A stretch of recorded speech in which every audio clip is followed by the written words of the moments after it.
의료 대란 해결을 위한 여야 의정 비상협의체를 제안합니다. 국민의 생명을 지키고 의료 시스템의 붕괴를 막기 위한 대책을 신속하게 마련해야 합니다. 국민의힘은 의료 공백 상황에 대한 국민 불안을 해소하고 지역 필수 의료 체계를 개선하기 위한 여야 의정 협의체를 구성, 운영하자는 제안을 드립니다. 자, 의료 공백, 의료 대란 우려를 해결하기 위해서 여야가 잇따라서 여야 의정 협의체 구성을 제안하고 나섰습니다. 그러면서 정치권의 협의체 구성 논의에 속도가 붙고 있습니다. 현재 여야 간의 이 사자의 참여 숫자 등을 비롯한 구성 방식에 대한 논의를 진행 중입니다. 서로 대화의 전제 조건을 걸거나 의제를 제안해서 참여가 막혀서도 안 된다고 생각합니다. 무엇보다 의료계의 대승적 참여를 부탁드립니다. 야당까지 포함된 협의체이므로 의료계 입장에서 충분한 발언과 논의 보장된 구조입니다. 여야 의정협의체는 환자의 생명을 구할 수 있도록 국민들이 생명의 위협을 겪지 않도록 의사들이 하루빨리 병원에 복귀하는 데 초점을 맞춰야 합니다.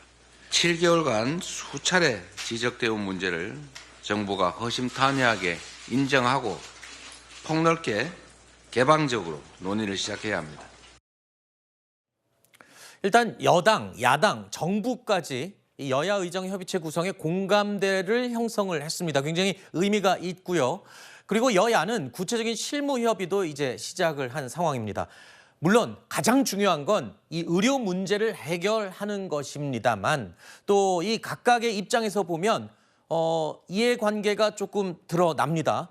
먼저 한동훈 대표 입장에서 보면 뭔가 의정 갈등을 나서서 해결하는 해결사의 모습으로 등장할 수 있게 됐고요. 이재명 대표 입장에서도 제1야당으로서 뭔가 지금 심각한 혼란을 주도적으로 같이 논의하는 그런 입장이 됐습니다. 가장 중요한 건 최근까지 가장 고민이 많았던 대통령실 쪽에서는 출구 전략으로 활용할 수도 있을 것 같아요.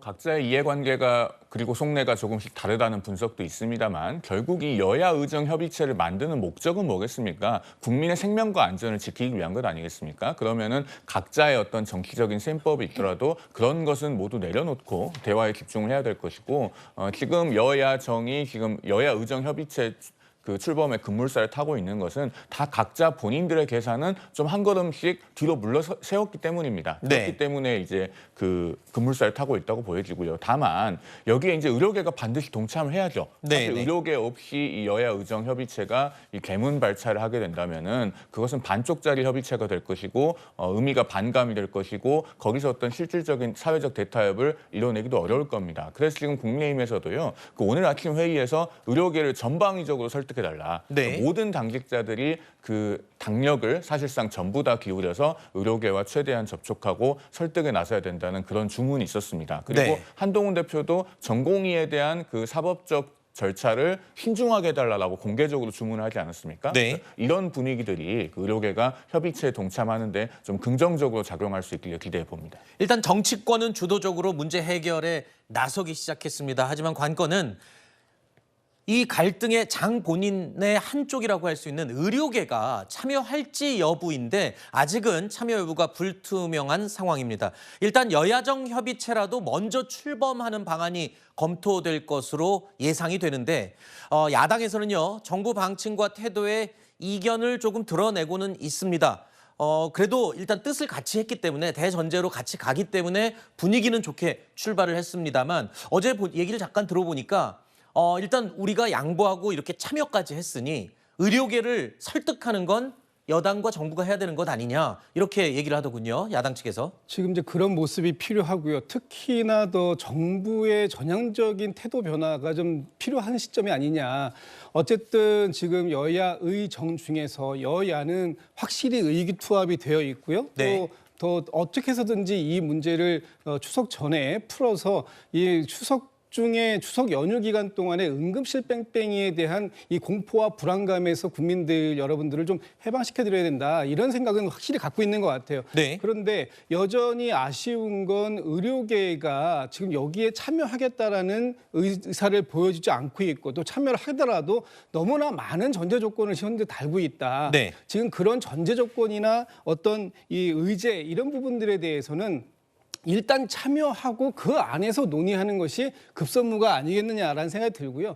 정부도 마찬가지예요. 정부도 계속해서 지금 약간씩 입장이 달라지는 듯한 모습을 보이고 있는데 뭐 26년도 정원의 의대 정원 증원에 대해서는 뭐 유예 가능성도 있다라고 얘기했다가 또 그게 아니다. 26년도는 정상적으로 진행된다. 왔다 갔다 하는 이런 모습들을 보여주면서 뭔가 이 정부의 혼란상이 네. 이 의료계에게 좀 충분한 믿음을 주지 못하는 그런 상황이 아닌가. 그런 측면에서 봤을 때 양쪽이 모두가 국민만 바라보고 가겠다. 그래서 일단은 참여해서 이 안에서 모든 걸 허심탄회하게 논의할 수 있다. 이런 좀 자세를 좀 가져주시면 좋겠고요. 일단 개문발차가 되더라도 실제 의료계가 참여하지 않는 개문발차는 전혀 의미가 없는 것이기 때문에 의료계가 그렇죠. 적극적으로 참여해 주실 것을 당부드립니다.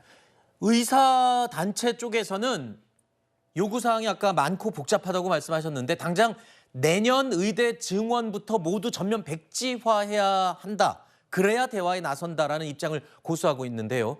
오늘부터 내년도 입시 수시 모집 원서 접수가 시작됩니다.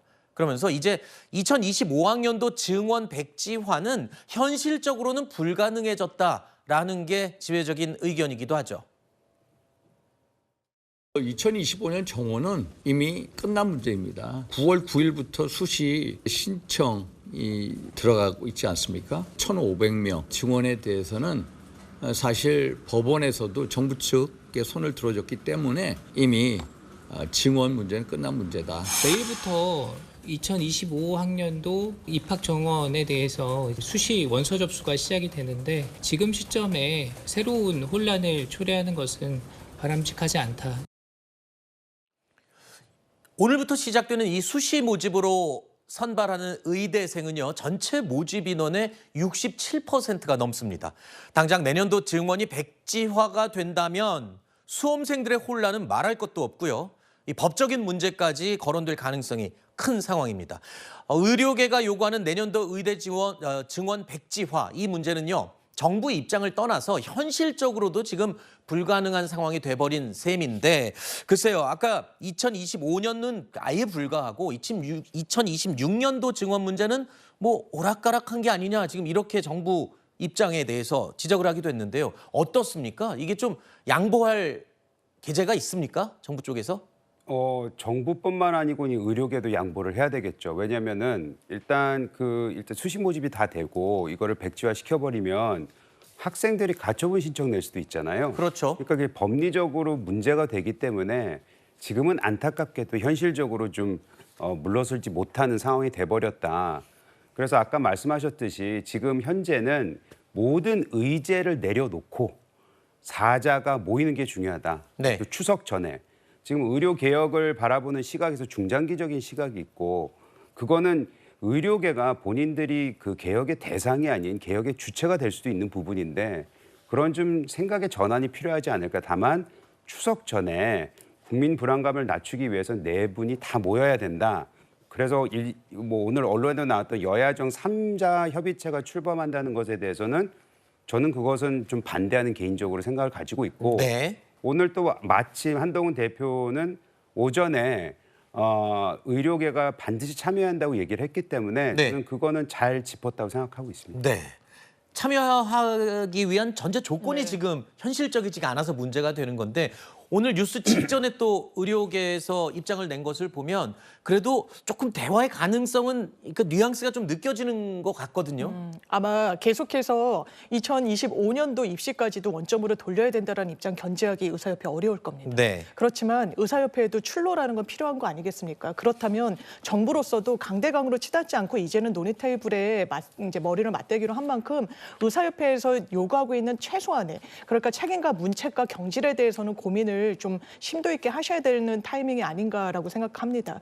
왜냐하면 뭐 박민수 제2차관 같은 경우에는 굉장히 의사단체와는 감정적으로 격돌을 했고요. 이게 단순히 감정적인 격돌 문제를 넘어서 상당히 뭐 환자들을 미국으로 뭐 외국으로 옮기고 거기에 따른 구상권을 의사단체에게 행사하겠다. 이런 거는 법리에도 맞지 않고 괜히 자극하는 그런 부분이었습니다. 정책적으로 온당하지도 않고요.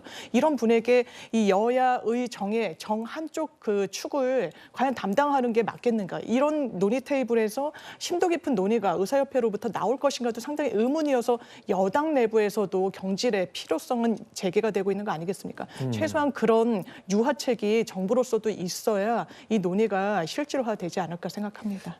지금 책임자 문책이 의료계를 끌어들이기 위한 어떤 방책이나 전제 조건이 되는 건가요? 아니면은 그런 주제까지 확대가 되면 더 복잡하고 힘들어지는 건가요? 어떻게 보십니까? 저는 전제 조건이 돼야 될 것 같습니다. 그래요? 이 논의 테이블의 한 축이 지금 의사협회로부터 그리고 여당 내부로부터도 신뢰를 제대로 받지 못하는 그 장착이 된다면 이 부분이 논의를 더 어렵게 하는 하나의 또 요소가 되지 않을까 우려되는 부분이 있습니다. 네, 어떻게 보세요? 지금 그거는 전제 조건이다. 의료계 설득을 위한 문책은 있어야 된다라고 얘기를 해주셨는데요. 일단 원론적으로 말씀을 드리면 여야 의정 협의체가 가동되기 위한, 즉 의료계도 참여한 상태에서 여야 의정 협의체가 출범되기 위한 그런 대화의 여건을 조성하기 위한 노력들은 필요합니다. 그렇기 때문에 한동훈 대표도 오늘 아침에 그 전공의들에 대한 사법적 절차를 신중하게 해달라, 사실상 자제해달라는 의미가 담긴 것이거든요. 그리고 그런 것에 대해서는 지금 정부에서도 상당히 공감대가 있는 것으로 저는 알고 있습니다. 네. 그 마찬가지로 그러면은 이제 그 인사 문제인데 예를 들면 우리가 이런 건 생각해 볼 수 있습니다. 똑같은 사람이 협상 테이블에 나왔을 때 과거에 이제 인상 쓰고 서로 싸우던 사이가 곧바로 웃으면서 대화할 수 있겠는가, 이런 측면이 있죠. 그러니까 지금 거론되고 있는 분들이 과연 협상의 창구나 책임자가 담당자가 될 수 있을 것인지, 그런 부분에 대해서는 상당히 숙고가 필요합니다. 네. 다른 한편으로 지금 이 의료개혁은 상당히 복잡하고 첨예한 현안이고 어떤 새로운 사람이 갑자기 투입됐을 때 현안을 파악하기도 쉽지 않습니다. 네. 아마 파악하다가 한두 달은 그냥 흘러갈 겁니다. 그런 현실적인 문제들이 있기 때문에 네. 잘잘못을 나중에 가서 누가 잘했고 못했는지를 가릴 때 가리더라도 네. 또 대화를 할 수 있는 여건은 조성하되 그것을 반드시 인적인 문책으로 해야 되는가, 이 부분은 조금 복합적으로 생각해 볼 필요가 있다는 그런 의견입니다. 자, 책임자 문책에 대한 이 필요성은 양측이 좀 입장이 다른 것 같습니다. 하지만 야당에서는 우선 정부의 태도 변화 그리고 책임자 문책이 우선이다라고 목소리를 높이고 있죠. 대통령실과 정부의 태도는 전혀 달라지지 않았습니다. 죽지 않아도 될 국민이 죽고 있는데 여전히 의료대란의 책임을 떠넘길 생각에만 골목하고 있는 것 같습니다. 대통령으로서 책임을 느낀다면 적어도 무리한 추진으로 의료대란 사태를 야기하는 데 대해 직접 국민께 사과하고 책임자를 엄중 문책해야 하지 않겠습니까? 이 상태에서 자신의 마음을 접고 생각을 네. 바꿔야 되는 사람은 딱 한 사람밖에 없어요. 대통령입니다, 그거는. 최근에 좀 이런 일부 장차관들의 논란된 발언 때문에 더 상황이 악화되는 것 같은데 그냥 말 한마디로 모면하려고 이제 이상한 소리까지 하는구나 이런 생각이 드는 거죠. 아까 송 의원께서는 송 대변인은 그렇게 얘기했어요. 이게 지금 문책이 중요한 게 아니다라고 얘기를 했지만 그러면서 또 시한을 추석 전엔 빨리 만나야 된다. 어떻게 보십니까? 그런 것까지 해결하면서 추석 전 지금 며칠 안 남았어요. 그 안에 가능할까요? 그래서 사실 굉장히 어렵습니다. 네. 일단 오늘 여야에서는 이제 합의를 좀 보기 위해서 만남을 국회의장 주선으로 해서 만나고 있는데 이 부분에 있어서 과연 여야가 만나는 거 정부까지 포함시킨다고 한들 의료계가 참여하지 않으면 과연 그런 것이 어떤 의미를 가질까 하는 부분에 있어서 좀 그 의아스러움이 있고, 지금 중요한 건 이번 주말부터가 사실상 이제 추석 연휴에 돌입하게 되는데 그쵸. 이 추석 연휴 기간 동안에 응급실 뺑뺑이나 이런 부분들에 대한 국민들의 공포가 굉장히 커지고 있는 상황이거든요. 여기에서 임시적으로라도 추석 연휴 기간 동안에 의료의 진료 행위가 이상 없이 돌아갈 수 있다라는 정부의 말만 믿기엔 사실 지금 굉장히 어려움이 있다. 거기에 대해서 의료계에서도 어떠한 해법을 좀 임시적 해법이라도 같이 좀 제안을 해줘야 되는 게 아니라는 생각이 들고요. 네. 일단 이번 주에 첫 걸음은 내딛어야 된다. 그래야 추석 연휴 기간 동안에 어떤 상황이 생기더라도 그 상황에 대한 수습 가능성이 생기는 것이고 그 이후에 물꼬도 계속해서 연결될 것이기 때문에 이번 주 중에 반드시 좀 출발을 좀 했으면 좋겠습니다. 알겠습니다.